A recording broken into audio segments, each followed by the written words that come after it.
Quem nunca abriu seu coração para um preto velho, né, minha gente? Quem não gosta de um abraço de um preto velho? Tem coisa melhor? Nossos vovós e vovós, junto com os caboclos e as crianças, são umas das entidades mais representativas da nossa Umbanda. Só que, enquanto os caboclos representam o vigor e a força e as crianças simbolizam a pureza, os pretos velhos representam a sabedoria, a senioridade.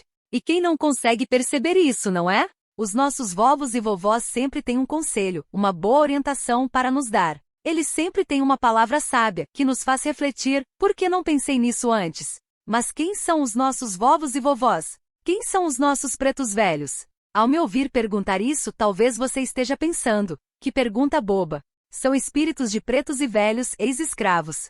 Mas a resposta para essa pergunta não é tão simples assim não, minha gente. Uma vez ouvi de um umbandista bastante experiente que os guias de Umbanda não são autobiográficos. E que grande verdade é essa? E essa é uma afirmação bastante verdadeira porque enquanto um espírito está trabalhando na Umbanda, ele não representa mais a si próprio, ele passa a representar a falange a qual está inserido. E todos os espíritos que pertencem a uma mesma falange não utilizam mais o nome que usavam em sua última encarnação, nem a aparência e nem mesmo o comportamento, mas sim, o nome, a aparência e o gestual daquela falange. Então, imaginando a falange de Pai Joaquim da Angola, quantos espíritos pertencem àquela falange? 100?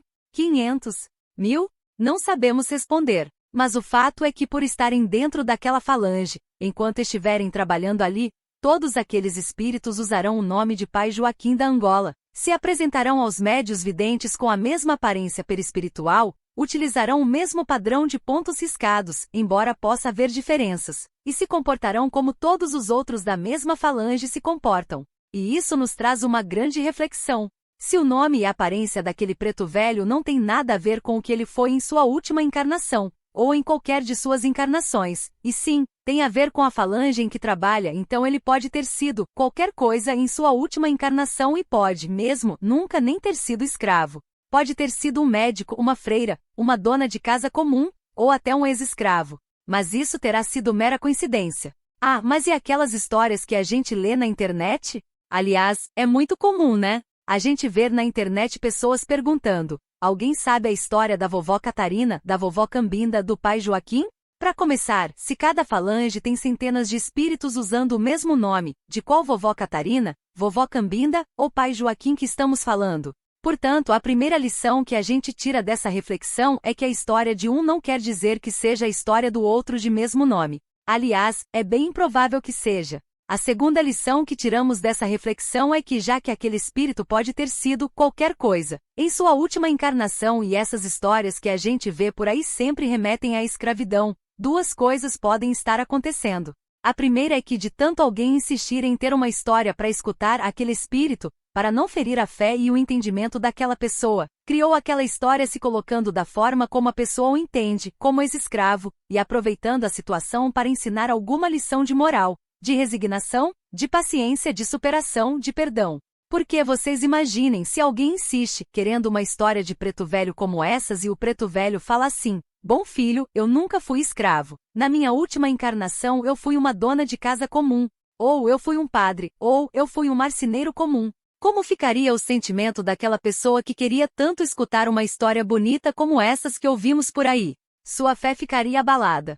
Talvez não entendesse bem. Por isso, os pretos velhos, assim como os caboclos, as crianças e os exus, eventualmente podem contar esses contos sim, mas sempre aproveitando para colocar uma lição de moral, que é o que realmente importa. Esse é o primeiro motivo de termos essas histórias circulando por aí. O segundo, e talvez mais comum, não é por uma razão tão nobre como a de repassar algum ensinamento moral sem mexer com a fé. O segundo motivo é causado pelo animismo. Então, o médium que não compreende que os espíritos que trabalham como guias de Umbanda não são aquilo que aparentam, que aquilo é só a representação de sua falange, cisma que seu guia tem que ter uma história que justifique ele agora se apresentar como preto velho, ou como caboclo, ou como criança, ou como Exu. Ou, em outras palavras, acredita realmente que o seu guia é realmente aquilo que aparenta. E aí sua mente inconsciente cria aquela história e ele, depois, a espalha pelas mídias da vida, até acreditando que aquilo é verídico. Mas o fato é que aquele espírito que baixa hoje como caboclo pode nunca ter sido índio, o que baixa como criança pode ter desencarnado já idoso e o que baixa como preto velho pode nunca ter sido escravo.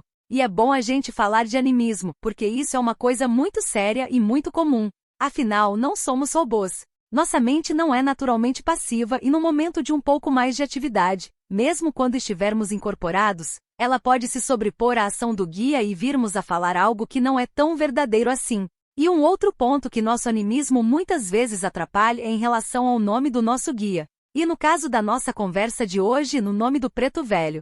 E como isso acontece? Quando o Cambono, ou alguém da corrente vai perguntar pela primeira vez ao nosso guia qual é o nome dele, e gente, para o médium iniciante ou não treinado, isso é um momento de estresse muito grande, porque ele mesmo se questiona sobre qual nome vai sair de sua boca e ao mesmo tempo tem que dar uma resposta naquele momento. A mente inconsciente, em frações de segundo, percorre todos os nossos arquivos mentais em busca de nomes que nos sejam familiares. E aí, se não estivermos bem relaxados para que a ação do guia seja mais forte que a ação de nossa mente inconsciente, o animismo fala mais alto, e vai sair da nossa boca um nome que a gente conhece e que provavelmente já é também um nome muito popular e por isso é o que mais grita no nosso inconsciente. É por isso que há por aí tantos pais Joaquins, tantas vovós Marias Congas, tantas vovós Cambindas. E cá entre nós, é bem mais fácil para a nossa mente deixar sair pela nossa boca os nomes que são bem mais conhecidos que outros, como um pai Elesbão, uma vovó Engrácia, uma vovó Miquelina, e tantos outros que a gente nem ouve mais falar por aí.